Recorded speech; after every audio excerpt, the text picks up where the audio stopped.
सर्वांना ओम. माझं वर्ण ओळखू येईल नाही. माझ्या दिदीचं ऑपरेशन झालं. मला कॅन्सर झालेला आहे. तो माझं ऑपरेशन झालेलं आहे.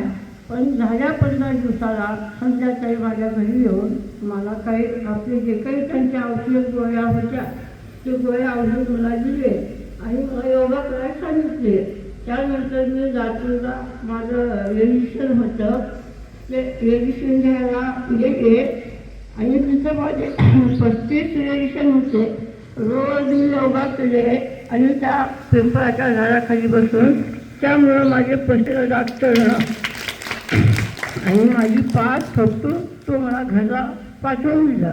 मग दिल्यानंतर मी एक दिवससुद्धा घरी राहिलो नाही. रोज योगा करायला गेलो आणि नंतर तुमची तोंडाची जी चव आहे ते लवकर येणार नाही. पण मला असं फरक पडला की रोज योगा केल्यानं मला जेवायचं सुद्धा करू लागलं आणि माझं सर्व आता चांगलं आहे. सर्वांना ओळख. खूप खूप छान. हे बघा, कॅन्सर म्हणला की आपण अंतरण करतो आणि आता कॅन्सर झालं, आपलं आयुष्य संपलं, आमचं सर्वस्व संपलं असं म्हणतो.